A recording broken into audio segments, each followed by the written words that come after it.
Pro wrestlers are so talented, multitasking. They do so many things. We can talk about a lot of different things they do. Today, we're going to talk about this nice fusion of pro wrestling and arts.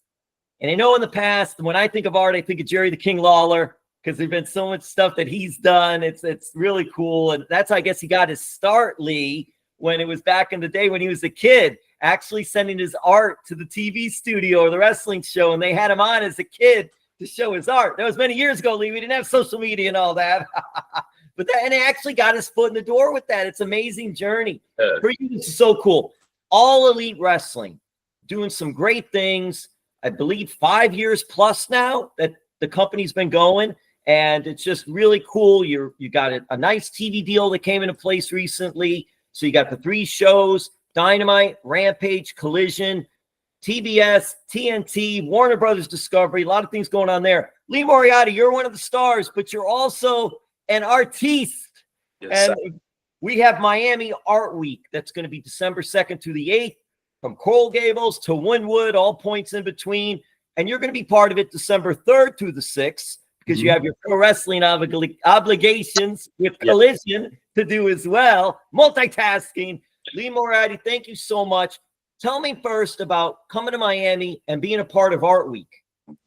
Yeah, so I got hit up by Adam, who runs On Crush Magazine and Cultural Council, about doing an event with NADA in Miami from December 3rd through 7th is when theirs is on display. I'll be there, like you said, December 3rd through the 6th before flying out for AEW Collision and Ring of Honor.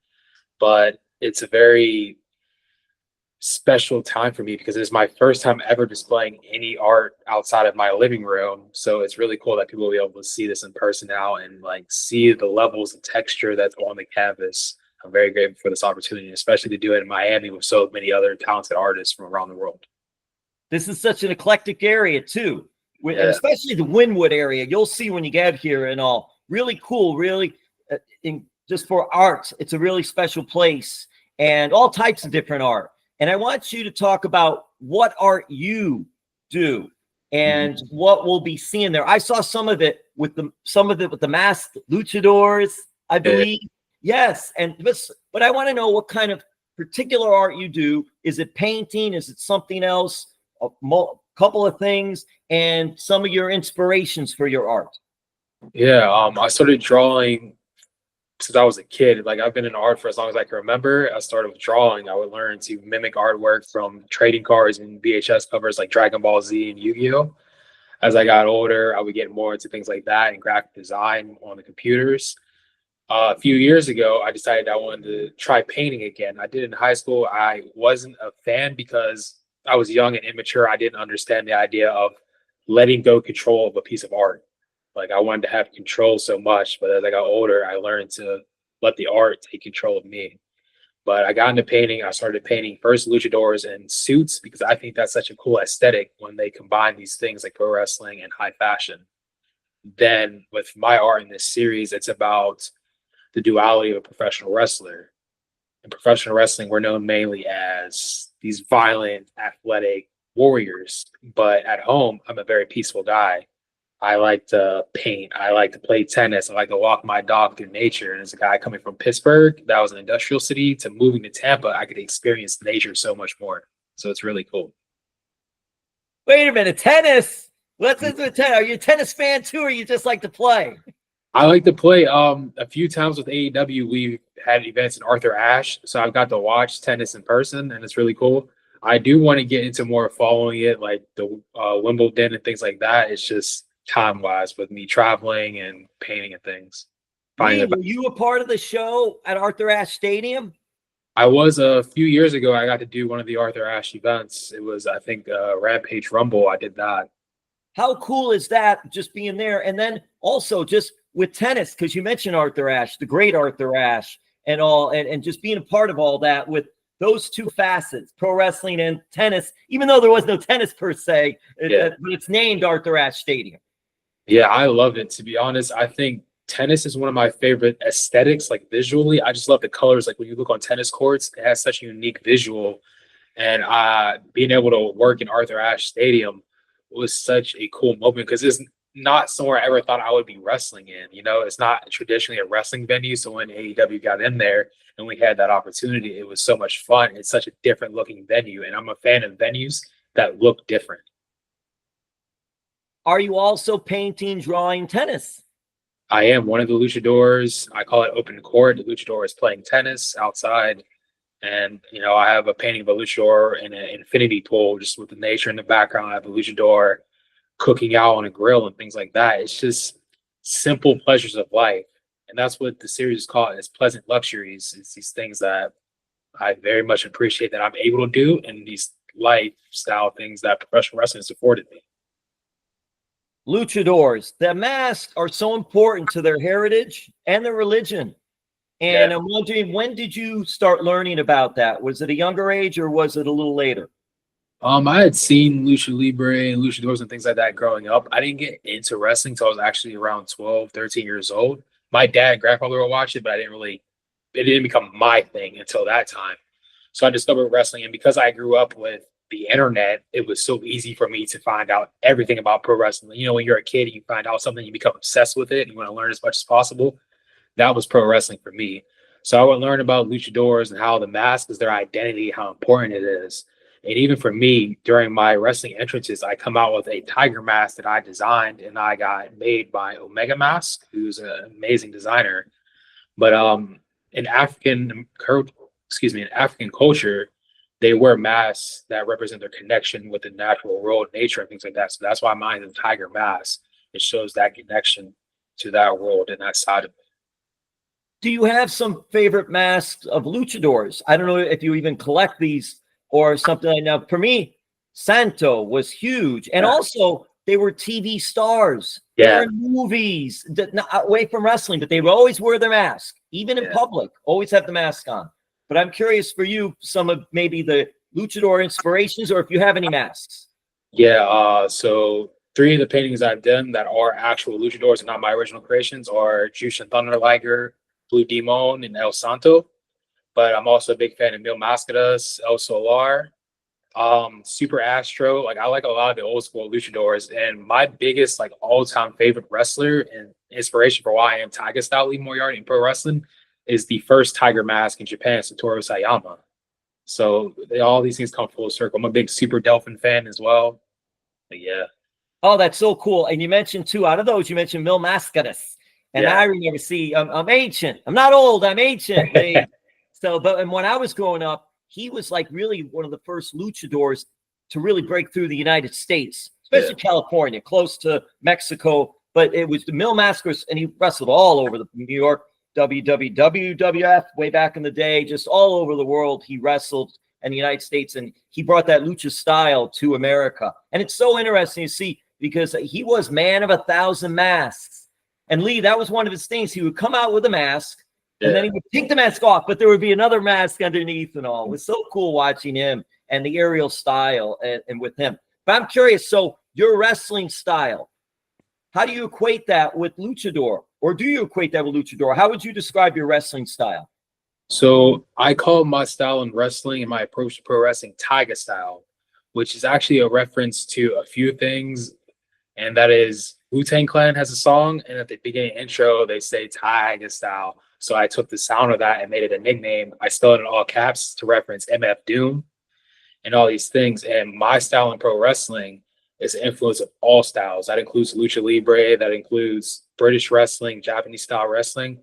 And my second year in pro wrestling, I got to spend a week training in Mexico. And I trained with El Oriental, a legendary luchador.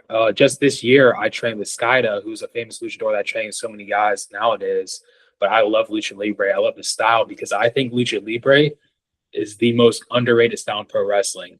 Because a lot of times people don't realize in American pro wrestling, a lot of things come from one side. In lucha libre, you're trained to work both sides of the body. That's left and right side. That's a little like insider wrestling thing. Look at that, Lee Moriarty giving us some wrestling knowledge. We're pulling the curtain back a little, Lee. Not too much, though. Not too much. We can't know everything. MJF it. MJF it, Lee Moriarty. You'll understand if you think about it, what I mean. The magic. And this is cool. I do want to delve some more into this. So you're from the Pittsburgh area. Correct. Yes. You mentioned that. And I'm curious because we mentioned the tennis, nature, Tampa. I mean, Florida itself, many parks, many nature trails, just a lot. But Pittsburgh, Steel Town. So two things, Lee Moriarty. Are you a Pittsburgh Steelers fan, number one? I am, yes, by default. You know, my dad, my grandfather, entire family would grow up, and I always rooted for the Steelers to win the Super Bowl when I was a kid because we would get a 2-hour delay from school. Yeah, see, that's good. It's a good thing for the kids. Always the kids know that. You can get a break from school, cheer for that team. That's it. Number two, Lee, Pittsburgh. Lee Moriarty, are you a Primanti Brothers fan? I am. As a professional wrestler, I don't get to eat it as often as I would have liked, obviously. But like when I go back home, I enjoy like the nice sandwich, the fries on top and everything. It's good. It's fun. Well, Lee, I got something for you, brother. Oh, yeah. When you're in Miami, December 3rd through the 6th for Miami Art Week, displaying your creativity. He's not only a creator in the ring, because they have to be artists in the ring too. I always say that with professional wrestlers. You so many things. You're an athlete, you're an entertainer, you're an artiste, you're creating stories, and everything is, you got one chance to do it. Amazingly, you got one chance to do it, whether it's a live show or it's a house show, TV, whatever it is, one chance. And it's amazing how you all are able to do this always through the years. But I'll say this, Lee, December 3rd through the 6th, Primanti Brothers, Fort Lauderdale, not too far from Wynwood. Yes, you can look it up on your Google. I don't have all the information at all, but there are actually, I think there are one by the beach, Fort Lauderdale Beach, and I think there are two more in Fort Lauderdale area, which isn't too far from where you'll be. Just so you know, just in case you get a hankering for Primanti Brothers, you know that South Florida is here for you, Lee, with Primanti Brothers. Yeah, that's really cool. All right, so you're growing up, and you said you did a little bit of art in high school. Were you athletic in high school? Were you in any type of programs? I don't know if drama was a thing, because you have to be an actor too when you're a pro wrestler. Yeah, for the most part, as a teenager, I kind of kept to myself, so there wasn't a lot I did. But in middle school, I did Taekwondo for a little bit. And then when I got to high school, I believe it was either junior or senior year, I played rugby just because I wanted to get like into some physicality, you know, and I wanted to compete in a sense, just so I got an early feel for pro wrestling. I trained with some people that did the wrestling program, but I never actually participated. So I was just trying to learn and get a feel of what I can, because I knew professional wrestling was what I wanted to pursue out of high school. Even out of high school, because I was going to, then my follow-up would have been, was college in your plans? It wasn't, but I did attend CCAC, which is the Community College of Allegheny County in Pittsburgh, and I did that for digital graphic design. And that did help me learn a little bit for going forward and things like that. Like I learned graphic design on my own with a program called GIMP, which was like a free program. And then I learned Illustrator, Photoshop, and design and all those things. You said you wanted to be a pro wrestler though, but was that plan B? No, this was more of a please my parents kind of thing while I was yeah, I knew wrestler was a thing, and there was no plan B. There was a wrestling school maybe 15 minutes from where I lived. It was the trainer, Brandon Kay and Dean Radford. Brandon Kay was one of the people that helped Kurt Angle get ready for getting into professional wrestling. I knew that's what I wanted to do. Is that how you found it? Just by knowing about Kurt Angle and you checked on Google, or did someone else tell you about it?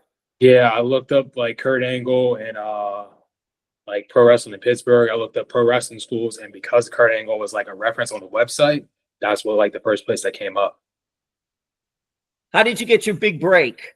Because you go from school and then you're involved. And well, let's do this first, then we'll get to the big break. But what was it like when you first get there? Because it's so different from when you're watching it as a fan. Yeah. And then you're actually doing this training. Yeah, it's interesting because I was, like I said, I was one of those people that wanted to learn as many things as much as I could about pro wrestling. So a lot didn't catch me by surprise, but there was things like you can't prepare for it in professional wrestling. It's like you can't really prepare for how the mat feels when you land. You can't prepare for how the ropes feel, especially because some rings are different the way their ropes are. Some have a metal cable in them. Some have a bull rope, so the tension's different. Yeah, I still have a scar right here from actually a recent wrestling thing. But yeah, it was a very different thing to like go from watching it to having my tryout to begin training for professional wrestling. But at the same time, it was like this is what I'm meant to do. It felt right. It felt natural. And I felt like I was supposed to be in that ring. When did you get the big break? I would say I got the big break maybe 3 years ago. That's when I signed with AEW. So I did an independent show the week before AEW came to Pittsburgh, and this was like right after the pandemic. I wrestled one of the talents, Orange Cassidy and Chris Statlander, in a tag team match with Trish Adora on my team. A few days later, AEW's in Pittsburgh. I wrestled Dante Martin locally. I had 2 more matches, one with Joey Janela in Chicago and then Dan Garcia in Ohio. After the Ohio event, Tony Khan pulled me aside. It was like, hey, we want you to be here. Would you want to be here? We want to offer you a contract. He brought me back out on stage and we made it official. And I feel like that's my big break. And that's something I'm so grateful for because AEW even supports me when it comes to my art. I want to get to that part of it too then, but I'll say this. So that all happened in Pittsburgh when you did the contract? Or no? The first official AEW match was in Pittsburgh. And then the third match that night I got offered a contract was in Ohio. Oh, it's Ohio. Because I was just going to say, one thing, by the way, so many pro wrestlers come from Ohio. I think there's something in the water there, Lee. But the other thing is this, I was just how cool would it have been in Pittsburgh, but that's all right. It was in Ohio. What was family and friends like when all this is happening? Because you mentioned your dad and your grandpa liked pro wrestling and watched it. Yeah, it was a very cool moment. So originally my parents were not for me being a pro wrestler because my parents grew up watching wrestling, and obviously they know the history of what happened to some pro wrestlers, unfortunately, with the past. But once I got into it and they saw how serious I was, how dedicated I was, how focused I was, I'm also straight edge. So I don't drink, smoke, do anything like that. And that like gave them a little bit of comfort and reassurance. So when the night I got my contract, I want to tell them like, hey, I signed. But because the internet is the internet, they knew before I could tell them, but they were just so happy and proud of me. That is so cool. Yeah, the internet has changed a lot of things. And when you were younger, did you attend any live shows? And where would you attend? The Igloo? No, where the heck would you attend any shows? Yeah, I think the first wrestling event I attended was the Mellon Arena in Pittsburgh. This is where they used to have Monster Jam and things like that. So I did that one. And then while I was in college, I attended 2 independent wrestling events at PWX, which would be the place that I trained at and did my trial for wrestling. Now, how cool was it, though, to go? Because it's so different than on TV. It's, like you said, it's so different. The energy is different. I think that's the thing that's similar to art. Like, you can see art online. You can watch pro wrestling through a screen. But when you're there in person and you're experiencing these things in person, it's so much more special. And you can feel that energy and that magic. It was so cool. And I was there for, he's with us now, Adam Copeland. He cashed in a contract to win the world championship. I was there one of those nights. That is just so great. So much fun just listening to the stories and hearing that. So Lee Moriarty, who were you? Were you one of these Rock Austin guys then, or no? Who were you a fan of? So, like, I started watching wrestling way after they were retired, so I didn't grow up with them. But I am a fan of both. I do like Hollywood Rock a lot, just the personality and the fun. But Stone Cold had his like own fun in his own right. But yeah, I think I would lean more toward one side if I grew up with them, but I didn't. So I'm just a fan of both. So who did you like? When I was growing up, so the person that got me into pro wrestling, like I was channel surfing and it was the Boogeyman, the guy that came out with the face paint eating worms and things like that. Oh my God, yeah, he's a Miami guy. Lee Moriarty's a Miami guy, by the way. Really? Maybe he'll come to Miami or we can bring some worms. I don't know. That's so cool. But yeah, that was like channel surfing. That's who I found. And then, like I said, because the internet, I was able to dive into wrestling quickly. I found out about Tiger Mask and how he was a character based off of anime. And like, I'm an anime fan and things like that. That inspired me. That's how I drew. So there's that connection. So I was a big Tiger Mask fan, Bryan Danielson fan, AJ Styles, like all these guys. I was just a huge fan of. And then I got more into lucha libre, like we talked about, and I like the old school stuff. See, now Lee, you have an in because you're not only an exceptional artist, you're an exceptional professional wrestler. If you meet the Boogeyman, see where that clock is. I want to get that clock. I'm not a big collector, but I love that. I love the clock. But everybody talking about the worms, and I know that was like, oh, or wow, hey. Yeah. I like that clock he had.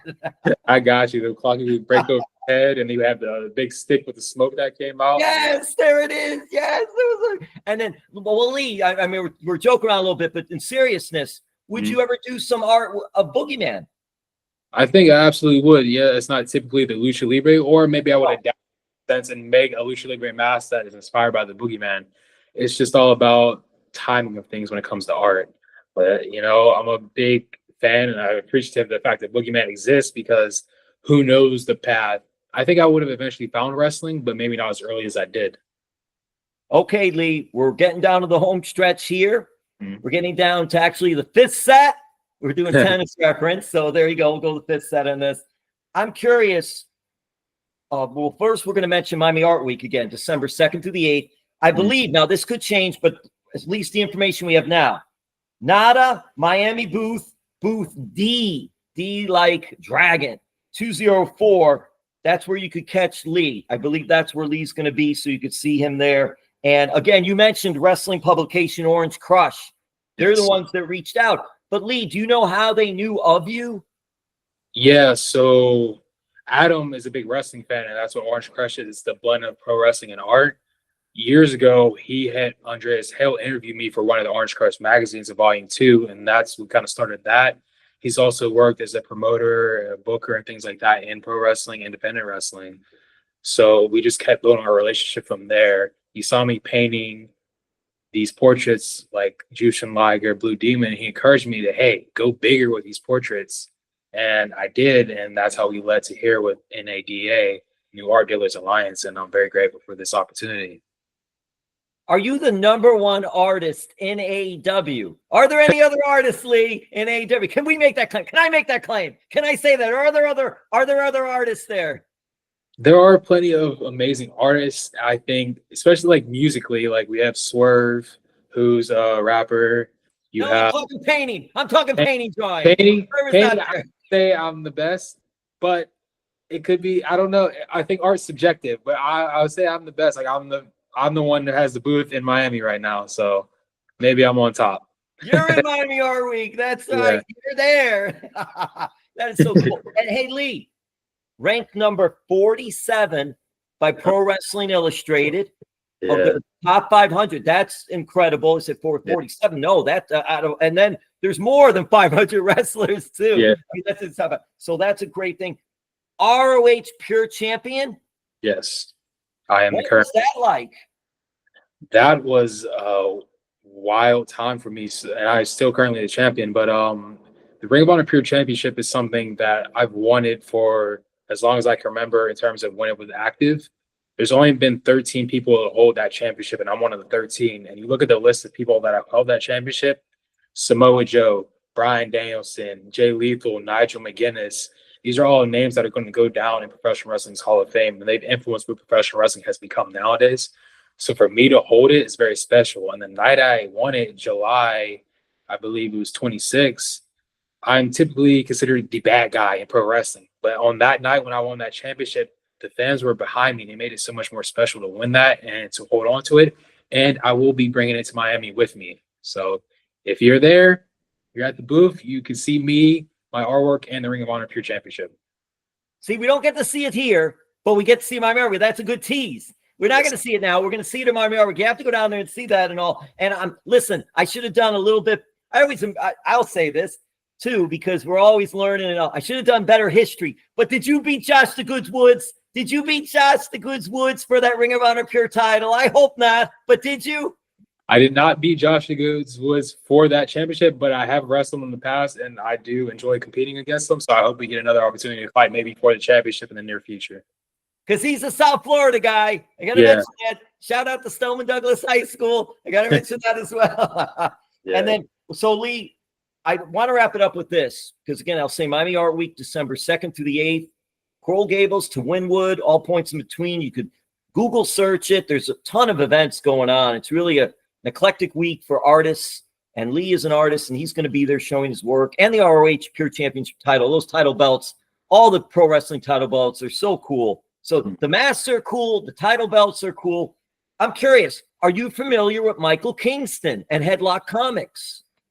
That name sounds very familiar, and I do know of Headlock Comics. I actually think I've met this person before, but yeah. They have. Yeah, surely, because I'm saying now it's a different kind of art, but pro wrestlers will contribute stories, just stories on characters, not so much themselves, and just the characters they create. And Michael is the one that's all behind the Headlock comics. And then he gets people to add artwork to them as well.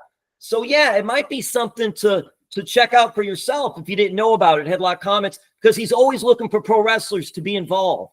I actually, so as we're talking, I did actually work with him before, and I had made art for him to use in Headlock Comics before. And I met him in person, I think, at a Dallas event like years ago.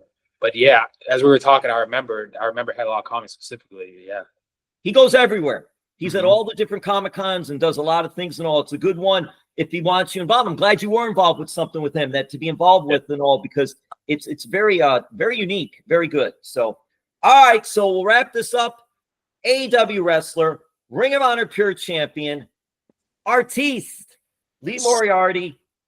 I give you the last word. What would you like to say about whether it be your social media, about the Miami Art Week, anything you wanted to say? You have the floor. Yeah, you can follow me, my path, my journey in professional wrestling and art at the Lee Moriarty on all socials. I'll be updating the timeline with my journey going into NADA Miami, so you'll see a lot of interesting things there. And I just want to say I appreciate everyone. I appreciate you for this support and allowing me to talk here on this platform, because without you, without everybody else, I don't think like anything like this would happen. And it's a very special thing for my first ever art exhibition to be a part of this in Miami. I'm very grateful for that. Lee, what are you sporting? And I know he gave you the last word, but what do you got with the hoodie and the hat today? What's that? I see like an orange peace sign maybe in the background. What are we wearing today? We got the artwork. Lee, do you have any artwork available? Where's the artwork? I have a bunch. You see, there we go. We had that the whole time. Yeah, they're all in the background. Like you see them up in the wall in my living room. Let me see. Wait, go back. Go turn to your that way, right? Because I could see the suits. I see in the suits. Those are really cool. And then I see a big portrait too. What is that one? It has the nature. Yeah, I call that one infinity pool, but it is a guy just relaxing in the swimming pool. And on this side, on the top, you can actually see the tennis painting, the open court one. But yeah, I have it all over my living room, so I'm excited to display it in person. Is that Blue Demon? Is that Blue Demon? That one in the middle, yes, that's Blue Demon. There, see, Lee. See, I knew who it was. I could say, see, I'm not even an art aficionado, but I knew because it was so good that I knew it was Blue Demon. Good job. Good job, Lee. I appreciate that. All right, thank you. We'll see you on AEW, Dynamite, Rampage, Collision. We'll see you at Miami Art Week. All right, thank you.